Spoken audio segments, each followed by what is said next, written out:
Testing. 1, 2, 3. Testing. 1, 2, 3. What's up, everybody? Hello, people of the interweb. I know what you're probably thinking. You're thinking, oh my gosh, Jaiel, it has been like 20 years since the last time we saw you. And let me just say,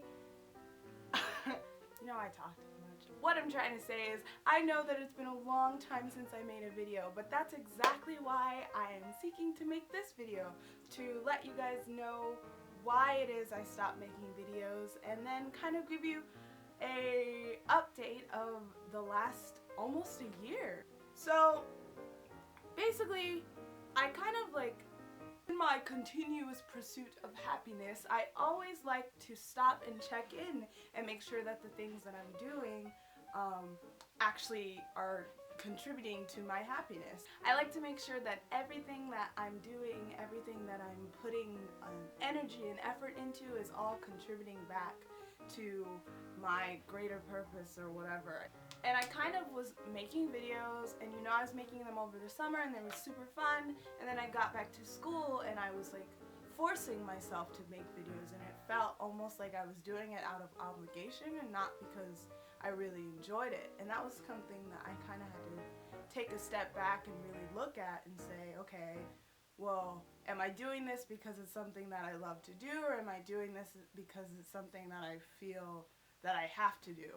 I don't know about you guys, but sometimes I put pressure on myself to do things even if I don't even want to do them, but because I made a commitment to do them, I'll still put the pressure on myself to do them. And I'm learning that that just doesn't make any sense. And I realized making these videos that I wasn't really having as much fun as I had been having over the summer. And so, you know, I decided, you know what, maybe it's time for me to stop.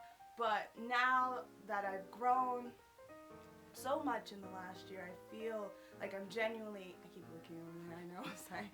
I feel like I'm genuinely in a place where I can, where I want to make videos. I'm in a place where I want to continue to pursue whatever this channel is. Honestly, I can't promise that I'm gonna make videos every week like I used to, because that's just not what I feel like this channel is supposed to be.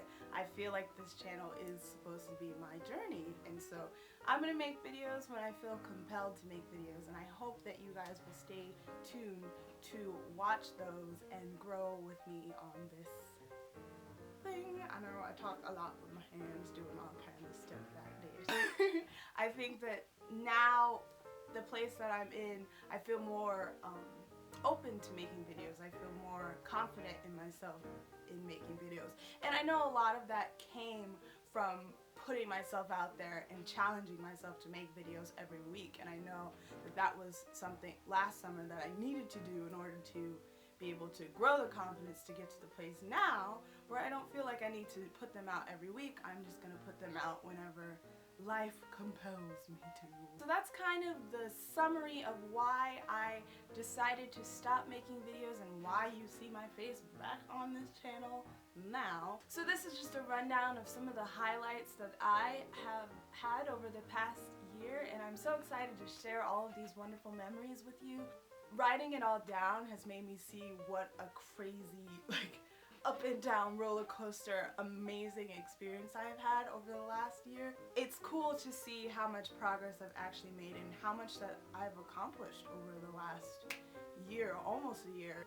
So, since the last time you saw me, in November of 2015, I co-choreographed a piece for our school's student-run dance production, centered all around the race issues that are happening in America. And it's a work that I'm so proud of, and I'm so happy that we got to share. And it was kind of like one of those first big things that I just branched out and decided to do, and I'm so proud of it. Even till this moment, almost a year later, I get emotional thinking about all the hard work and all the wonderful feedback that we got putting that piece together. So then, in December of 2015, I acted as the lady in red in my school's production of For Color Girls by Intozaki Shange, and oh my gosh, girl, that was the most incredible experience. And if you are a woman of color, person of color, and you don't know that show, I would encourage you to go and get yourself a copy and read it, because she is an incredible woman, and it will change your life, and it certainly changed mine. So then the new year happened, and my big resolution was to pursue confidence. And that's kind of what I've been working on over and over and over, and everything that I've done over this past almost 8 months has been feeding into that larger goal. The next thing I did, I trained a rat in my psychology class. Not only did me and my partner train the rat, but he was the first rat in his class to graduate. He was valedictorian, and I was a very proud mommy. I joined and performed in my school's all-female a cappella group, Element, and it was just another one of those like leap of faith audition kind of things, and I got in. Maybe one day I'll do a video with some of the girls in Element and you guys can get to know them, because that would be super fun. The next thing I did is I co-founded a group for artists of color on my school's campus, and I'm so excited about this. I'm so proud of the work that we are starting to do and going to continue to do into next school year. It was another one of those things where I was like, just gonna jump into the deep end, pull myself up by my big girl panties and make it work. The people that I started with are some of my great friends, and I'm just so excited about really getting to make a difference through the thing that I love the best, which is creating stuff. The next thing that happened is I realized that this path that I want to go down to creating things and making a living from being myself is probably one of the most completely illogical paths that there is, and yet I discovered that it's the only one that makes sense for me. And so I decided that I'm just going to put all of my faith and hope into this thing that I've decided I'm going to do with my life, and we'll see what may come of it. But maybe we will follow on this journey and we'll watch this video back a couple years later and I'll be where I want to be. Who knows? So then February happens. All of that happened in January, by the way, which is crazy. So Beyonce performed in February. Beyonce performs in the Super Bowl. The Broncos win the Super Bowl. And then on February 14th, my dad bought me and my sister and my mom tickets to see Beyonce in California. For those of you who don't know me and don't know my admiration and my, yes, that's the perfect word, my admiration for the Queen Bee. It is strong, girl, it is strong. Then, on February 23rd, I watched Shonda Rhimes' Year of Yes TED Talk. I almost called it a Tony Talk, like the Tony Awards. No, not that. TED Talk called The Year of Yes, and it completely changed my life. I, in that moment, made a commitment that I was going to do a year of yes, to say yes to all of the things that I wanted to do but was terrified to do. Remember when I said that everything that I ended up doing was feeding into that confidence? See how things work together? But my whole life shifted from watching this one video, and I committed myself to doing this year of yes, and then that very same night I got a text from two of my friends who are in a student band on campus asking me to sing with them at a Battle of the Bands competition. Immediately I said no, and then I was like, oh crap, I just committed to do this year of yes. And I was like, well, this is something that I've always wanted to do, but actually scared the living bejesus out of me. So I pulled myself up by my big girl panties and I said yes. On February 21st, we had our first performance, and I had the time of my life. It was so much fun, and I wasn't even like scared or nervous or any of that. Like all of my fears, all of those worries and anxiety just completely melted away, and it was miraculous. It was nothing but God. Like, I kid you not, it was incredible. It really just kind of got the ball rolling on this year of yes, and so then I agreed to perform with them when we got into the next round. And the next round, we were competing to perform at our school's big music festival at the end of the year. And then the next round, we won. We actually won the competition and we got to perform at our school's music festival, and it was so much fun, and I got to perform in front of all of my friends and got to like just jam out on stage with an incredibly awesome band, and my parents came down and they watched, and it was super fun, and they were surrounded by a bunch of crazy college kids. I am so grateful that I made the choice to do the Year of Yes when I did, because if I hadn't, then I would not have had that experience, and who knows where I would be now. So before we performed at the festival was at the end of the year, but in between all of that, I auditioned and was selected to perform in 2 faculty dance pieces at my school. And it's crazy because, again, I was so hesitant to do either of the pieces when I got selected, but then I was like, oh crap, Year of Yes. So I had to say yes. And I'm so grateful that I did, because I've learned and gained so much from both of those experiences. And I ended up going to the American, let me get this right, I wrote it down, the American College Dance Association Northwest Conference with the second piece. And not only did I end up going, but we got to take classes, including my very first ballet class. We get into the class, and I'm like, okay, Year of Yes, I'm gonna take this class, because it's supposed to be beginner's ballet. And the instructor asks, she says, raise your hand if you have no ballet experience at all. And lo and behold, I am the only one with my hand up.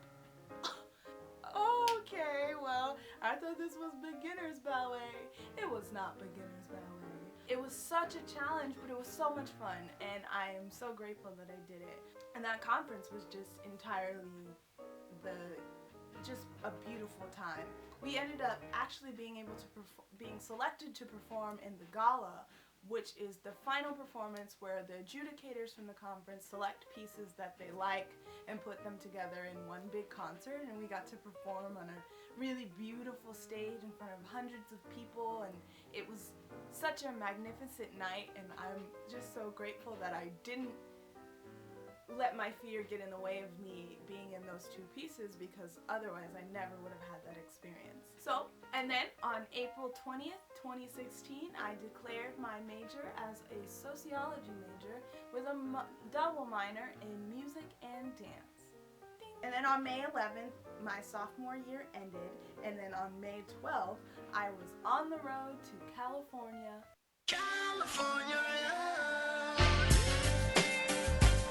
We were on the road to California to see Beyonce. I feel like I sound like Oprah. Did I sound like Oprah? We got to California on the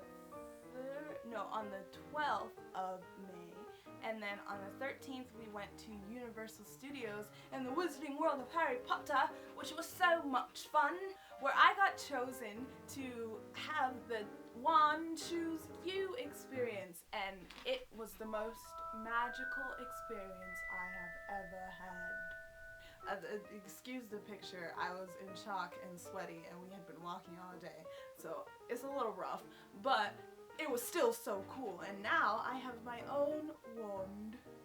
And I had such a blast with my mom and my dad and my sister. We got to meet the Minions, and we got to go on the Transformers ride, and we met Optimus Prime. And then the next day, of course, was the holy grail of the trip. Saturday, May 14th, I saw the woman who has inspired me to be everything that I've ever wanted to be, Beyonce. She put on an incredible show. Yeah, it was lit. And then DJ Khaled brought out like Big Sean, and like honestly, I probably screamed more for Big Sean than I did for Beyonce, but that's cause I didn't know he was coming, and I love him.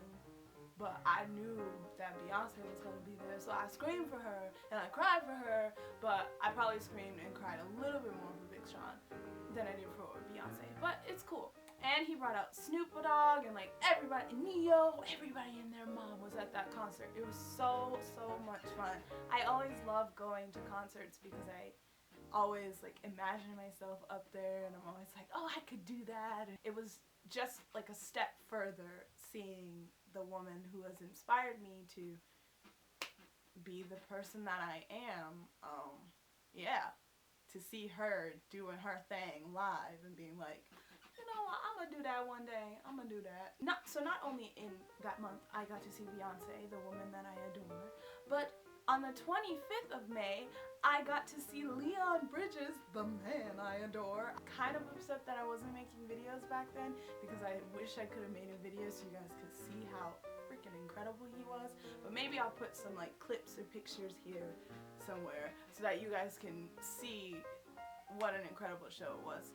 On June 26th, I went to see an ENT doctor to get help with my breathing issues through my nose and all that jazz. And it turns out, let me get this right, I wrote it down in my notebook so I don't mess it up.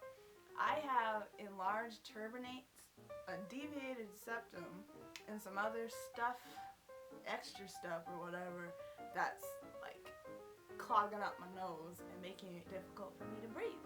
Right now, I am preparing to go into surgery next week. And then I had a regular dentist appointment, found out I needed to get my wisdom teeth taken out.